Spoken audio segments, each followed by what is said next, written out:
Hello sir, नमस्कार। आज हम बात करेंगे लोक अदालत के बारे में। जैसे कि आप जानते हैं, आज है 9 मार्च 2024। आज के दिन लोक अदालत लगी हुई है पूरे देश में। ये नेशनल लोक अदालत है, राष्ट्रीय लोक अदालत है। इसमें आप जाकर के अपने कर्जे को माफ करा सकते हैं। माफ कराने का मतलब ये नहीं होता है कि आपका कर्जा आपको देना ही नहीं पड़ेगा। माफ करने का मतलब ये होता है कि जो आपके ऊपर अदर चार्जेस लगे हुए हैं, आपने क्रेडिट कार्ड ले रखा था, आपने उससे किस्तें नहीं दे पाई हैं, आपने कोई लोन ले रखा था, उसकी आप किस्तें नहीं दे पा रहे हैं, और बैंक आपके ऊपर या जो फाइनेंशियल इंस्टीट्यूट है वो आपके ऊपर पेनाल्टी पे पेनाल्टी लगाता चला जा रहा है, अदर इंटरेस्ट लगाता चला जा रहा है, और जाने कितने हिडन चार्जेस लगाता, सब कुछ जोड़ करके वो आपका, अगर मान लिया 5 लाख का लोन है, वो आज जुड़ करके 8 लाख या 10 लाख के आसपास हो चुका है।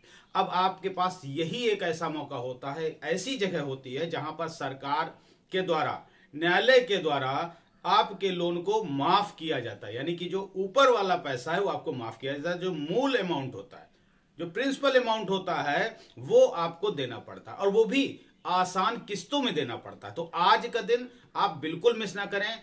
देखिए, यदि आपके पास नोटिस आ चुका है बैंक से तो आप निश्चित जाएं, और नहीं आया है और फिर भी आप अगर लोक अदालत जाके अपना लोन को सेटल कराना चाहते हैं, लोन को माफ कराना चाहते हैं, तो आप लोक अदालत जरूर जाएं।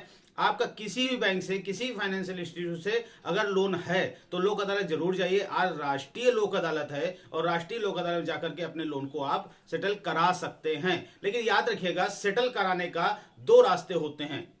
यदि आपका लोन अमाउंट ज्यादा हो गया है तो आपको लोक अदालत समय दे देगी, लगभग 3 माह से लेकर के 11 माह तक की आपकी किस्तें बांध सकती है। लेकिन यदि आपका लोन अमाउंट कम है और एक मुस्तगस जमा करने की आप व्यवस्था रखते हैं तो भी आप कर सकते हैं। यदि आपका मान लिया 1 लाख का लोन था, आज की डेट में वो आपका 1.5 लाख या 2 लाख के आसपास, 1,80,000 के आसपास हो चुका है, तो आप जाइए, आपका जो मूल अमाउंट जो आप दे चुके हैं वो सब काट के आपका ये लोन कम से कम आप 30 से 40 हजार में सेटल करा सकते हैं, और इसको जा करके आप पेड कर सकते हैं। फिर भी यदि आपके पास पैसा नहीं है तो कोई दिक्कत नहीं है, लेकिन आप लोक अदालत एक बार जरूर जाएं, वहां देखें कि किस तरीके से क्या कुछ होता है। क्योंकि अगली बार हो सकता है आने वाली 11 मई को आपको नोटिस आ जाए और आपको वहां जाना पड़े। तो आपको डर नहीं लगना चाहिए। पहली बात तो, अदालत सुन करके आप डर जाते हैं, बिल्कुल डरने की जरूरत नहीं है। ये एक अदालत नाम है, लेकिन ये कहीं ना कहीं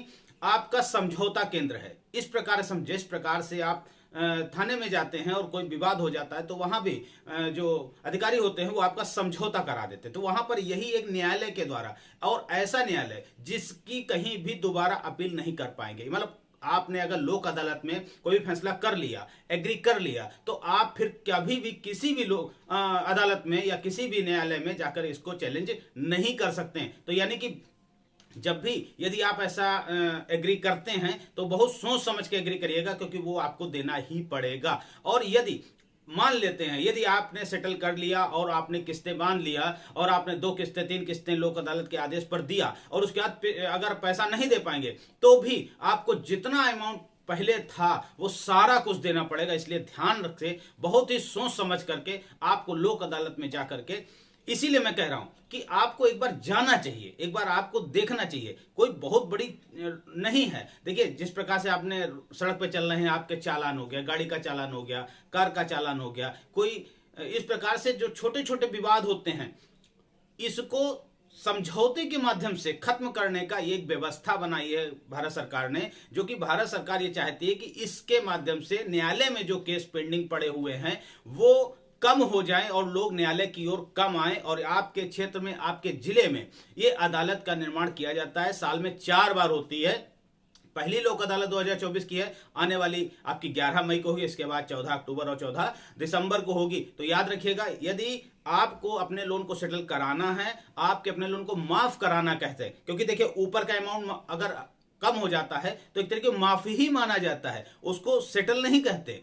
जो आपने लिया है वो तो आपको देना ही देना है, लेकिन उसके अदर चार्जेस जो ऊपर लगा दिए गए हैं उनको आप खत्म करा सकते हैं, क्योंकि बैंक जल्दी से खत्म नहीं करता। याद रखिएगा, जब आप लोग अदालत जाइएगा तो अपने बैंक के काउंटर पे ना जाकर के आप सीधे मजिस्ट्रेट के काउंटर पे जाइएगा और एक दरखास्त दीजिएगा, एप्लीकेशन साधारण पेपर पे लिख कर दे दीजिएगा, और वो उस बैंक को तलब कर लेंगे और आपका समझौता करा देंगे। मुझे आशा है मेरे द्वारा दी गई जानकारी आपको अच्छी लगी। अगर वीडियो अच्छा लगा तो एक बार चैनल को सब्सक्राइब और वीडियो को लाइक अवश्य कर दें। आपके जो लाइक करते हैं उससे बहुत मोटिवेशन मिलता है और इस प्रकार से जानकारी, क्योंकि आज का दिन बहुत महत्वपूर्ण है, इसलिए मुझे ये सुबह बनाना पड़ा कि आज का दिन आप बिल्कुल मिस ना करें। आपका नहीं लोन है, आपका नहीं चालान है, फिर भी आप जाएं, एक बार जांचें, किसी को सलाह दे सकते हैं, किसी का कोई समस्या है उसको आप जाकर के साथ में उसको सॉल्व करा सकते हैं। एक बार जरूर जाएं, लोक अदालत को जरूर देखें वहां कैसे क्या होता है। जय हिंद, जय भारत।